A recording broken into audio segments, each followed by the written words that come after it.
We have all heard of RIMPAC, but what exactly is it, and what actually happens during it? First, some basics. RIMPAC stands for the Rim of the Pacific Ocean, and is held every other year by the US Navy's Pacific Fleet. The exercise has been running since 1971, and this is the 26th RIMPAC. It is a huge event and takes place mostly around Hawaii, with other events happening in Southern California.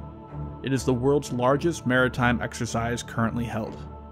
This year, 25 nations, 46 ships, 5 submarines, over 200 aircraft, and 25,000 personnel are participating in the exercise.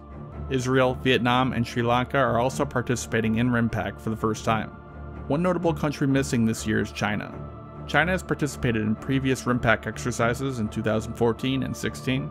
This year, the US uninvited them, citing China's recent actions in the South China Sea, referring to China building and deploying weapons to several islands in that sea. Russia is another major country not participating this year. Russia took part in RIMPAC 2012, they were invited to RIMPAC 2014 but declined, and they have not been invited back since. Russia and China, along with other nations, will be holding their own military exercises called Peace Mission 2018 and the International Army Games this summer. But back to RIMPAC. The overarching objective of RIMPAC is to forge relations between nations' militaries. This includes joint military exercises, but also meet and greets, receptions, many photo ops, athletic events, and even humanitarian assistance and disaster relief, all in the goal of creating bonds and connections between the participating nations, so that when a real-world event does happen, a commander from one nation is able to pick up the phone, call a commander of another, and have a personal connection with that person. That is the official explanation. Another reason for the exercise is to show off your country's military might to other nations. Several times, new weapon systems have been shown off and tested at RIMPAC. For example, this year the US Navy is bringing its newly commissioned USS Portland, an amphibious transport ship that will be armed with the LAWS laser system, and a test launching of the new LRASM anti-ship missile. RIMPAC is broken down into phases. First is Harbor or Port Phase, during which events, meetings, athletics, along with amphibious, urban combat, and various other drills take place. After this is the Sea Phase, where live weapons tests and naval drills and maneuvers occur. And finally, RIMPAC is wrapped up with nations playing out specific scenarios, combining all aspects of warfare.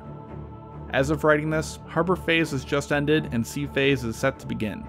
Sea Phase is when we get to see all the cool missile tests, so unfortunately I do not have footage of them yet to show you, but all sorts of weapons are tested. Torpedoes, bombs, guns, surface-to-air missiles, and anti-ship missiles, just to name a few. Most of these weapons will be fired at simulated targets, meaning they will just fly off into the air hitting nothing, and as long as they reach the point on the radar or sonar screens where the simulated target is, it will be judged a success. However, there will be some real targets as well. The US call it SINKX, where an old, decommissioned naval ship will be used as a target.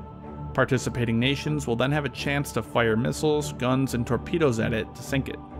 The USS Ingram and Ford frigates, along with the USS Racine, a landing ship, are among the targets of SINKX at RIMPAC for 2018. The last major phase of RIMPAC I'd like to discuss is called the Free Play exercise. This is where things get most interesting, as it is not as scripted and planned out as the rest of RIMPAC. Commanders and units will have to respond to realistic situations and events. These involve everything from aircraft, to naval ships, submarines, and even an amphibious landing.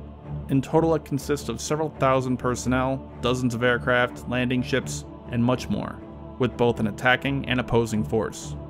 Everything is fair game in this phase, as long as it follows safety regulations obviously. Exercise Free Play is due to start the 30th of July. RIMPAC wraps up with a closing ceremony and summary of the exercises, after which each nation will depart on their separate ways with the knowledge and personal relationships they made at RIMPAC.